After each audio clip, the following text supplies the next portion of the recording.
মেয়েরা বাড়িতে থাকে বলে ঘরকন্নার সব কাজ, রান্না বান্না থেকে শুরু করে সব কিছু মেয়েদের দায়িত্ব। আর ছেলেরা বাইরে কাজ করে বলে এসব কাজের দায়িত্ব তারা নিতে পারবে না বা রান্না বান্নাও তারা করতে পারবে না, এরকম মানসিকতা কিন্তু বর্তমান যুগে অনেক চেঞ্জ হয়েছে। এখনকার যুগের বেশিরভাগ ছেলেরাই বাইরে কাজ করা সত্ত্বেও সংসারের বিভিন্ন কাজে সমানভাবে হাত লাগানোর চেষ্টা করে। নমস্কার, আমি পূজা। নতুন একটা ভিডিওতে সবাইকে স্বাগত। সংসারের বেশিরভাগ কাজের দায়িত্বই মেয়েদেরকে নিতে হয়, কিন্তু হ্যাঁ, সপ্তাহে একদিন তো ছেলেরা রান্না করতেই পারে। প্রতিদিন নিজের হাতের রান্না খাওয়ার পর সপ্তাহে একদিন যদি অন্য কারোর হাতের রান্না খাওয়া যায়, সেই মজা বা সেই আনন্দটাই কিন্তু অন্যরকম। আমার কিন্তু ভালো লাগে না রোজ রোজ নিজের হাতের রান্না খেতে। আমার অন্য কারো হাতের রান্না খেতেও ভীষণ ইচ্ছে হয়। রোজ রান্না বান্না আমিই করি, কিন্তু যেদিন রবিবার হয় সেদিন আমি আর রান্নাঘরে বেশি যাই না।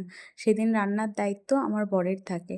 আমি ভাতটা করে দিই, আর চিকেনের কোনো প্রিপারেশন হলে সেটা ওই রান্না করে। শুধু রবিবার বলে নয়, অন্য যে কোনো দিন আমার যদি রান্না করতে ভালো না লাগে তাহলে রান্না করার চেষ্টা করে।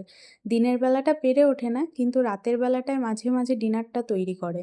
আজ সেরকমই একটা রবিবার, যেদিন রান্নার দায়িত্ব আমার বরের। ও চিকেনটা রান্না করছে আর এদিকে ভাতটা আমি করছি। ভাতটা আমি চাপিয়ে দিয়েছি। আজকেও না চিকেন আনতে গিয়ে চিকেন পাইনি, যেই দোকানটা থেকে আমরা চিকেন আনি সেই দোকানে।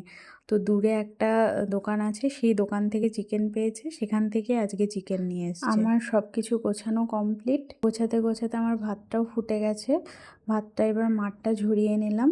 আর আজকে দুপুরের মেনুতে আমাদের ছিল শুধুমাত্র চিকেন আর ভাত, কারণ চিকেন হলে আমাদের আর অন্য কিছু খেতে ভালো লাগে না, তাই শুধু চিকেন আর ভাতই রান্না করেছি। এরপর বিকেলবেলাতে হাজারিবাগের কাছে একটা জায়গাতে ঘুরতে গেছিলাম। আজকের মতো টাটা সবাইকে।